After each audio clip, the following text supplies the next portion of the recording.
안녕하세요. 누구나 가슴속 깊은 곳에 묻어둔 첫사랑의 기억을 꺼내드리는 시간.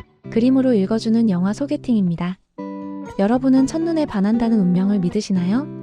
어떤 사람에게는 심장이 멎을 듯한 기적 같은 순간이지만 반대로 어떤 사람에게는 평생 피하고 싶은 재앙일 수도 있습니다. 여기 1957년의 어느 여름날 시작된 두 남녀의 이야기가 있습니다. 똑같은 사건을 겪었지만 두 사람은 전혀 다른 기억을 가지고 있습니다. 소녀는 소녀를 피하고 싶은 끔찍한 스토커라고 기억하고 소녀는 소년을 내 인생을 송두리째 뒤흔든 첫사랑이라고 기억하죠. 하지만 시간이 흐르면서 이 두 사람의 마음은 마치 동전 뒤집히듯 완전히 역전됩니다. 도망치던 소녀는 뒤늦게 사랑을 깨닫고 절망하고 쫓아다니던 소녀는 소년의 비겁함에 실망해 돌아섭니다. 서툴러서 더 아프고 풋풋해서 더 눈부신 성장 로맨스. 수많은 관객의 인생 영화로 꼽히는 작품. 오늘의 영화 플립입니다. 이야기는 두 주인공이 7살 꼬마였던 시절로 거슬러 올라갑니다. 주인공 소년 브라이스의 가족이 평화로운 교회 마을로 이사온 날이었죠. 브라이스는 낯선 동네가 어색해 엄마 뒤에 숨어 있었습니다. 그런데 바로 그때 앞집 문이 벌컥 열리더니 한 소녀가 이삿짐 트럭을 향해 돌진해 옵니다.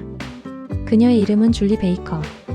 줄리는 트럭에서 내린 브라이스의 눈을 본 순간 세상이 멈추는 듯한 느낌을 받습니다. 그녀의 표현을 빌리자면 세상에 저런 눈을 가진 사람은 처음 봐. 난 그와 사랑에 빠질 거야. 였죠. 줄리는 망설임 없이 브라이스의 손을 덥석 잡고 집 나르기를 도와주려 합니다. 하지만 브라이스의 입장은 정반대였습니다. 뭐 이런 여자가 다 있어? 제발 나 좀 내버려둬. 흑투성이 신발에 헝클어진 머리를 한 이 적극적인 소녀가 브라이스는 너무나 부담스러웠습니다. 그는 줄리의 손을 뿌리치고 도망치려 했지만 줄리는 포기를 모르는 아이였죠. 브라이스가 화장실로 숨으면 문 앞에서 기다리고 피아노 뒤에 숨으면 어깨너머로 냄새를 맡으며 다가왔습니다. 그렇게 두 사람의 쫓고 쫓기는 사랑과 공포의 술래잡기는 무려 6년 동안이나 계속됩니다. 중학생이 된 두 사람. 여전히 줄리는 브라이스를 걸어다니는 조각상이라 부르며 짝사랑합니다. 하지만 줄리는 단순히 잘생긴 남자를 쫓아다니는 철없는 소녀가 아니었습니다. 그녀는 남들이 보지 못하는 세상의 아름다움을 볼 줄 아는 아주 특별한 감성을 지닌 아이였죠. 줄리에게는 보물 같은 장소가 하나 있었습니다. 바로 스쿨버스 정류장 앞에 우뚝 서 있는 거대한 플라타너스 나무였습니다. 다른 아이들에게 그 나무는 그저 못생기고 그늘진 장애물일 뿐이었지만 줄리에게는 세상을 보는 창문이었습니다. 그녀는 매일 아침 가장 먼저 나무 꼭대기에 올라갔습니다. 나뭇가지 사이로 불어오는 바람의 냄새, 지평선 너머로 번지는 보랏빛 노을, 구름이 흘러가는 모양까지. 줄리는 그 높은 곳에서 아빠가 해주었던 말을 온몸으로 느낍니다. 줄리야, 그림은 부분들이 모여서 만들어진단다. 소은 젖소일 뿐이고 풀은 그저 풀이고 햇살은 햇살일 뿐이지. 하지만 그 모든 게 합쳐지면 마법 같은 일이 벌어진단다. 부분의 합은 전체보다 크다는 진리를 깨달은 것이죠. 그러던 어느 날 아침 줄리의 평화로운 세계가 무너지는 사건이 발생합니다. 땅 주인이 집을 짓겠다며 인부들을 시켜 그 플라타너스 나무를 베어버리려 한 것입니다. 전기톱 소리가 요란하게 울리고 줄리는 울면서 시위합니다. 제발 이 나무를 베지 마세요. 여기 올라와서 한 번만 풍경을 봐주세요. 그때 저 멀리서 브라이스가 등교하기 위해 걸어옵니다. 줄리는 간절한 눈빛으로 외칩니다. 브라이스, 너도 올라와. 네가 같이 있으면 나무를 못 뺄 거야. 제발. 이 순간 브라이스는 선택의 기로에 섭니다. 나무 위에서 울부짖는 줄리와 버스 창문 너머로 쳐다보는 친구들의 시선. 결국 브라이스는 줄리의 눈을 외면하고 학교 버스에 올라탑니다. 버스 창밖으로 나무가 잘려나가는 모습이 보이고 줄리의 울음소리가 멀어집니다. 그날 줄리는 생애 첫 상실감을 맛보며 2주 동안 학교도 가지 않고 알아눕습니다. 브라이스는 그런 줄리가 신경 쓰였지만 친구들에게 놀림받을까봐 아무런 위로도 건네지 못합니다. 사실 그는 마음속 깊은 곳에서 죄책감을 느끼고 있었지만 비겁함 뒤에 숨어버린 것이죠. 이 사건을 계기로 브라이스의 할아버지 챗이 이야기의 전면에 등장합니다.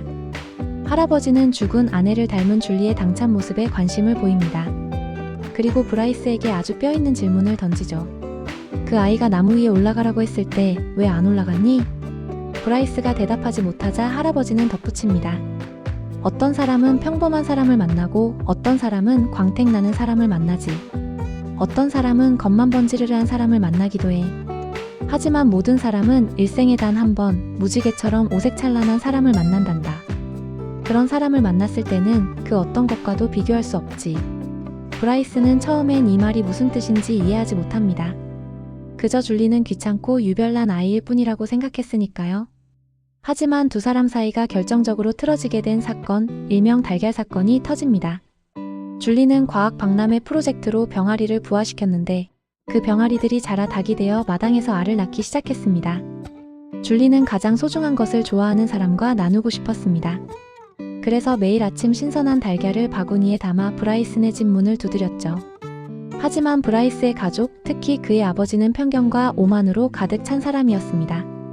그 집 마당은 쓰레기장이야. 저 달걀에 살모넬라균이 있을지도 몰라. 아버지의 강압적인 태도에 눌린 브라이스는 줄리의 성의를 거절하지 못하고 그녀가 돌아가자마자 달걀을 몰래 쓰레기통에 버립니다. 그것도 모르고 줄리는 무려 2년 동안이나 달걀을 배달했죠. 어느 날 아침 줄리는 우연히 쓰레기통에 버려진 자신의 달걀을 발견합니다.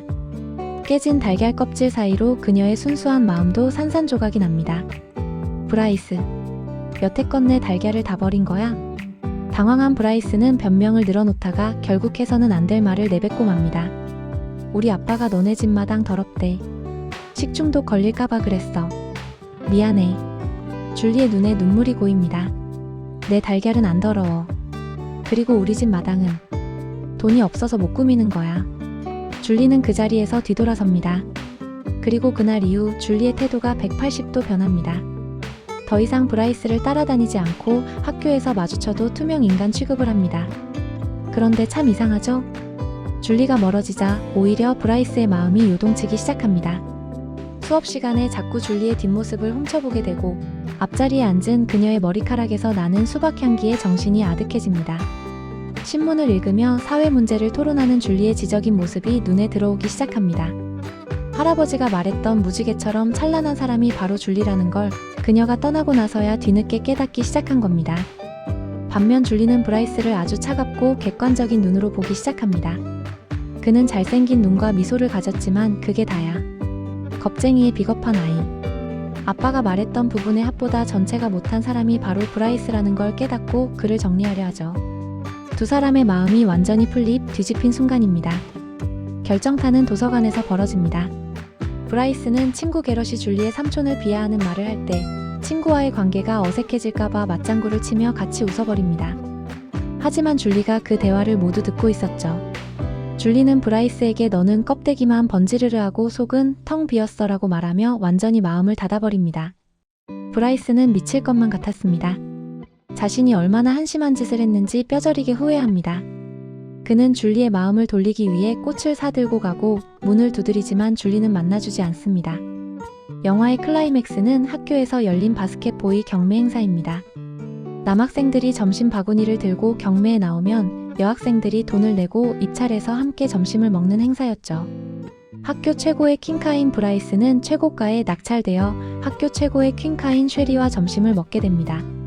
하지만 브라이스의 눈은 온통 다른 테이블에 가 있습니다. 줄리는 브라이스가 아닌 아무도 입찰하지 않아 곤란해하던 에디 트로락이라는 친구를 위해 자신의 돈을 썼거든요. 줄리가 다른 남자와 웃으며 이야기하는 모습을 본 브라이스는 질투심에 눈이 멉니다. 결국 브라이스는 쉐리와의 점심 식사 도중 자리를 박차고 일어나 줄리에게 성큼성큼 다가갑니다. 그리고 전교생이 보는 앞에서 그녀를 일으켜 세우고 키스하려고 하죠. 하지만 줄리는 너무나 당황스럽고 수치스러워 그를 밀쳐냅니다. 자신을 혐오하던 달걀 사건, 장애인 비하 발언, 그리고 이제는 마음대로 키스하려는 무례함까지. 줄리는 도망치듯 집으로 돌아와 문을 걸어 잠그고 펑펑 웁니다. 브라이스는 그제야 깨닫습니다. 자신의 마음을 전하는 방식이 처음부터 끝까지 틀렸다는 것을요. 화려한 이벤트나 강압적인 행동으로는 이미 다친 그녀의 마음을 열 수 없다는 것을요. 브라이스는 고민 끝에 자신이 할 수 있는 가장 진실한 사과를 준비합니다. 며칠 뒤 줄리의 집 앞마당에서 흙 파는 소리가 들립니다. 창밖을 내다본 줄리는 깜짝 놀랍니다. 브라이스가 정장을 입은 채 흙투성이가 되어 마당에 구덩이를 파고 있었거든요. 줄리는 화가 나서 나가 따지려다가 멈칫합니다. 그가 심고 있는 묘목이 무엇인지 알아챘기 때문입니다. 그것은 바로 플라타너스 나무였습니다. 오래전 어른들의 욕심으로 잘려나갔던 줄리의 영혼과도 같았던 그 나무.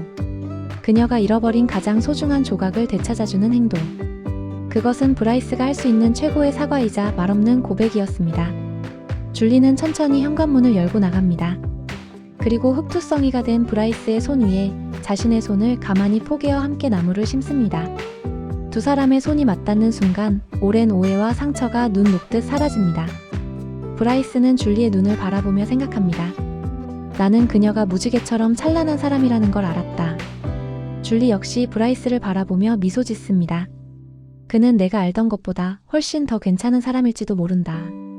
두 사람이 함께 나무 흙을 다지는 장면 위로 카메라는 천천히 멀어지며 영화는 따뜻한 여운을 남깁니다.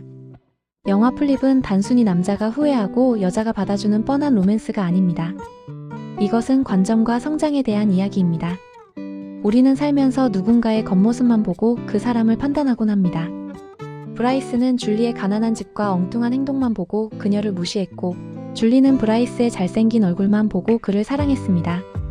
하지만 진정한 사랑은 그 사람의 전체를 보는 것입니다. 브라이스는 줄리의 내면이 얼마나 깊고 아름다운지 깨달았고, 줄리는 브라이스가 실수투성이지만 변화하려고 노력하는 용기 있는 소년임을 알게 되었습니다. 그렇게 두 사람은 서로의 전체를 끌어안으며 비로소 첫사랑을 완성합니다. 여러분의 기억 속에도 플라타너스 나무 같은 사람이 있나요?